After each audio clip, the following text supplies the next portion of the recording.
Equilibrium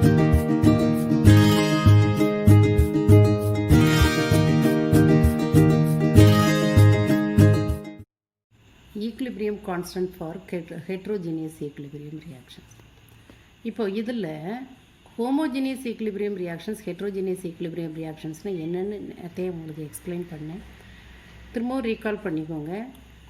homogeneous equilibrium reactionsனால் இந்த ஒரு ரியாக்ஷனில் reactance, products, catalyst எல்லாமே சேம் ஃபிசிக்கல் ஸ்டேட்டில் இருந்ததுன்னா அதுக்கு homogeneous equilibrium reaction. எந்த reversible reactionல reactants, products and catalyst are exist in the same physical state, then that is called as homogeneous equilibrium reactions. அப்போ heterogeneous equilibrium reactionsனா எந்த reversible reactionsல if the reactants and products as well as the catalyst are existing in different physical state, then that are called as what? Heterogeneous equilibrium reactions. அதுக்கு ஒரு example calcium carbonate on dissociation it gives what? Calcium oxide and carbon dioxide. calcium carbonate solid stateல இருக்குது, calcium oxide solid stateல இருக்குது, carbon dioxide gaseous formula. இப்போ how do you write the Kc for this one? Kc என்னது? equilibrium constant expressed in terms of concentration. So that is equal to concentration of the products. What are the products? Calcium oxide. Concentration of calcium oxide into concentration of carbon dioxide divided by concentration of calcium carbonate. இப்போ இங்கே நீங்கள் ஒன்று பார்க்கணும், எந்த சப்ஸ்டன்ஸ்லாம் அதாவது எந்த ரியாக்டண்டோ R ப்ராடக்டோ solid ஸ்டேட்டில் இருந்தது அப்படின்னா அந்த இதை நம்ம வந்து யூனிட்டின்னு எடுக்கணும். இந்த concentration of the reactants or products if it exist in solid state that is taken as what? Unity. Therefore the concentration of calcium oxide is equal to 1. Similarly, concentration of calcium carbonate also is equal to 1. இங்கே ஒரு square bracket வந்து missing ஆகிருக்குது, அதை பார்த்துக்கோங்க. அப்போ கேசி equilibrium constant expressed in terms of concentration that depends upon only the concentration of carbon dioxide. சரியா? அப்போ KP எதை டிபெண்ட் பண்ணியிருக்குது? Partial pressure of carbon dioxide மட்டும்தான் டிபெண்ட் பண்ணும். சரியா? one more example also given. Carbon dioxide when it dissolves in water it gives carbon dioxide gaseous form la irukku, water liquid form la irukku, again it gives what? Hydronium ion and bicarbonate ion. அப்போ அது ரெண்டு என்னது? aqueous form la irukku. So how do you write the Kc for this one? So Kc is equal to concentration of all the products. என்ன அயன்லாம் இருக்குது? hydronium ion as well as bicarbonate ion. அதை போட்டுட்டு divided by concentration of carbon dioxide மட்டும் எடுக்கிறோம். ஏன்னா இங்கே liquid stateல என்ன இருக்குது? water இருக்குது. So that the change in concentration of water is water negligible if you are comparing with the change in concentration of the other reactant, that is carbon dioxide. அதனால் நம்ம என்ன எடுத்துருக்குறோம்? கார்பன் டை ஆக்சைடு மட்டும்தான் இந்த கான்சன்ட்ரேஷனை மட்டும்தான் எது depend பண்ணுது? Equilibrium constant. சரியா? some more example also given for the Kp and Kc for the following reactions அப்படின்னு கொடுத்து நிறைய எக்ஸாம்பிள்ஸ் கொடுத்துருக்காங்க. நீங்கள் இதை ப்ராக்டிஸ் பண்ணிங்கன்னா உங்களுக்கு வந்து இதுக்கு it may be very easy for you to get some ideas. Okay, now let us see application of equilibrium constant. Equilibrium constant ஓட ரெண்டு important application என்ன? It is used to predict the direction in which the net reaction will takes place or not.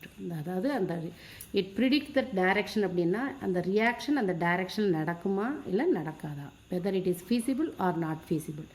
அடுத்தது predict the extent of the reaction. extent of the reactionனா rate of the reaction சொல்லலாம், extent of the. அடுத்தது calculate the equilibrium concentration of all the reactants as well as the products. இந்த மூணு தான் application of the equilibrium constant. சரியா? இப்போ அடுத்தது இப்போ நம்ம இதை ஒன்று டீட்டெயிலாக பார்க்கணும். ஃபர்ஸ்ட் என்ன சொன்னால் predict the direction in which the net reaction will takes place or not. அப்போ இங்கே பாருங்கள், ஒரு டேப்லெட் காலம் கொடுத்துருக்காங்க. இந்த டேப்லெட் காலத்தை நல்லா பார்த்துக்கோங்க. இதில் ஃபஸ்ட்டு வேல்யூ ஆஃப் கேசி கொடுத்துருக்காங்க.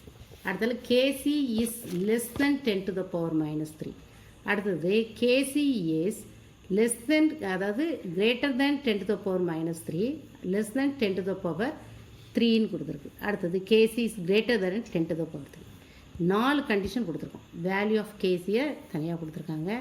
அடுத்தது கேசி வந்து less than 10 to the power minus 3, அடுத்தது greater than 10 to the power 3, அதாவது less than 10 to the power minus 3 and greater than what 10 to the power 3. சரி, இது எப்பெல்லாம் அப்படின்னு பார்ப்போம். இப்போ suppose relative concentration of reactant and products expressed in terms of Kc அப்படின்னு வச்சுக்கணும். அப்போது ஒன்ஸ் த ப்ராடக்டோட கான்சன்ட்ரேஷன் ரியாக்டண்டோட கான்சன்ட்ரேஷனை விட கம்மியாக இருந்ததுன்னா, the products concentration of the products are lesser, very very less, அதாவது ரொம்ப டிஃப்ரென்ஸ் இருக்குது கான்சன்ட்ரேஷன் ஆஃப் த ப்ராடக்ட்க்கும் கான்சன்ட்ரேஷன் ஆஃப் த ரியாக்டன்ட். அது எந்த மாதிரி difference? Concentration of the products are very very lesser than which one? Concentration of the reactant. In that case Kc is lesser than 10 to the power minus 3. சரியா?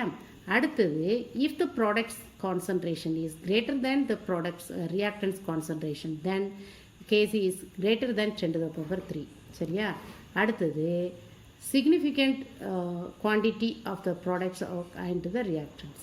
அதாவது நம்ம வந்து ரெண்டுக்குள்ள difference அந்த அளவுக்கு இல்லை அப்படிங்கும்போது தான் Kc is what less than 10 to the power minus 3 and also it is greater than 10 to the power minus 3 and less than 10 to the power 3 இருக்கும். அடுத்தது extent of the reaction. அடுத்த extent of the reaction எப்படி predict பண்ணுறது அப்படின்னா, இப்போ Kc is like less than 10 to the power minus 3, அதாவது products is concentration of the products is lesser than the concentration of the reactant அப்படின்னா, the reaction makes a little progress in the forward reaction அர்த்தம். அதே மாதிரி if the products concentration is greater than the product reactants concentration அப்படின்னா reaction nearly goes to the completed அப்படின்னு அர்த்தம். அதுக்கு அடுத்தாப்புல Kc is greater than 10 to the power minus 3 and less than 10 to the power 3 அப்படின்றதா both the forward and backward reactions are significant progress. அப்புறம் prediction. அப்போ prediction வந்து கேசியோட value வந்து less than 10 to the power minus 3 இருந்தால் reverse reaction is favour, greater than 10 to the power 3 இருந்ததுன்னா forward reaction is favour. இது எல்லாம் reasoning கொஸ்டினில் வரும், அதனால் நல்லா பார்த்துக்கணும். எக்ஸாம்பிள் கொடுத்துருக்காங்க.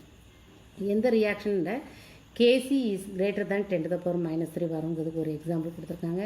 எந்த ரியாக்ஷன்ஸில் Kc is greater than 10 to the power minus 3ங்கிறதுக்கு ஒரு எக்ஸாம்பிள் கொடுத்துருக்காங்க. அடுத்தது எந்த ரியாக்ஷனில் it is greater than 10 to the power minus 3 and less than 10 to the power 3ங்கிறதுக்கு ஒரு எக்ஸாம்பிள் கொடுத்துருக்காங்க. அதோட வேல்யூவும் கொடுத்துருக்காங்க. சரியா? ஃபார் எக்ஸாம்பிள் இப்போ 2H2O and dissociation it gives 2H2 plus what O2.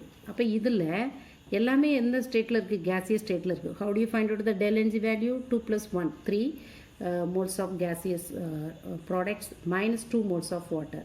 அப்போ 3 - 2 எவ்வளவு? 1. அப்போ Kc வந்து என்னது? டெல் என்ஜி பாசிட்டிவாக தான் இருக்குது. ஸோ டெஃபினெட்லி இந்த Kc value is what? That is positive வேல்யூவாக தான் இருக்கும். So 4.1 × 10 to the power. அதே மாதிரி ஆக்சிடேஷன் ஆஃப் நைட்ரஜன் ரிவர்ஸ் ரியாக்ஷனில் எடுத்துருக்காங்க. சரியா?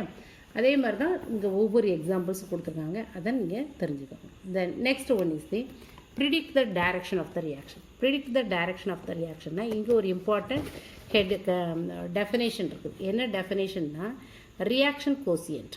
Yesterday I explain to you about the equilibrium constant. Equilibrium கான்ஸ்டன்ட்டுக்கு நம்ம என்ன டெஃபினேஷன் கொடுத்தோம்? ஈக்குலிபிரியம் கான்ஸ்டன்ட் ஃபார் எக்ஸாம்பிள் இப்போ ஒரு ரியாக்ஷன் இருக்குது, N2 + O2 it gives 2NO. How do you write the equilibrium constant for that one? Kc is equal to concentration of NO2 to the power 2 divided by concentration of N2 into concentration of O2. இதுதான் என்னது? Equilibrium constant expressed in terms of for the concentration. அப்போ how do you define that one? The ratio between the products of the concentration of the products to the products of the concentration of the reactants வந்து expressed in their exponential values அப்படின்னு சொன்னோம். அப்போ அதே இது under நான் equilibrium கண்டிஷன்ஸில் நடந்ததுன்னா அதுக்கு என்ன பேர் அப்படின்னா ரியாக்ஷன் கோசியன்ட். ஸோ ஈக்குலிபிரியம் கான்ஸ்டன்ட்டுக்கும் ரியாக்ஷன் கோசியன்ட்டுக்கும் ஒரே ஒரு வார்த்தை தான் டிஃப்ரென்ஸ். ஈக்குலிபிரியம் கான்ஸ்டன்ட்டுக்கு டெஃபினேஷன் எப்படி எழுதுவீங்க? the ratio between the products of the concentration of the products to the products of the concentration of the reactant under equilibrium conditions எழுதணும். ரியாக்ஷன் கோசியன்ட்டுக்கு எப்படி எழுதணும்? Under நான் ஈக்குலிபிரியம் கண்டிஷன்ஸ் எழுதணும். இது ஒன்று தான் டிஃப்ரென்ஸ். இந்த equilibrium reaction quotient that is express the symbolic representation is what? Q. அப்போ இங்கே ஒரு ஈக்குவேஷன் கொடுத்துருக்காங்க. EXA plus A plus B are the reactants, C and D are the reactants. X mole of A reacts with Y mole of D, it gives what? L mole of C and M mole of D. அப்போ how do you write the reaction quotient அப்படின்னா Q is equal to same concentration of C into concentration of D, ஏன்னா இது ரெண்டு தான் products. அதோட power என்னது L and M divided by concentration of A into concentration of B, ஏயோட power X, பியோட power Y. சரியா? அப்போ இந்த பவர் வேல்யூவை போட்டாச்சா அண்டர் நான் ஈக்லிபிரியம் கண்டிஷன்ஸ்னு எழுதணும். சரி, இப்போது Q வேல்யூ நமக்கு தெரிஞ்சிடும். Qக்குள்ள டெஃபினேஷன் எப்படி எழுதணும்னு சொல்லிவிட்டு இப்போ Q வேல்யூ வச்சு நம்ம எப்படி கண்டுபிடிக்கலாம் whether the reaction is predicted or not feasible or not அப்படின்னு. If Q is equal to Kc அப்படின்னா the reaction is what equilibrium state. If Q is greater than Kc, K of equilibrium கான்ஸ்டன்ட்டை விட கிரேட்டராக இருந்ததுன்னா so இந்த reverse reaction is possible or favorable.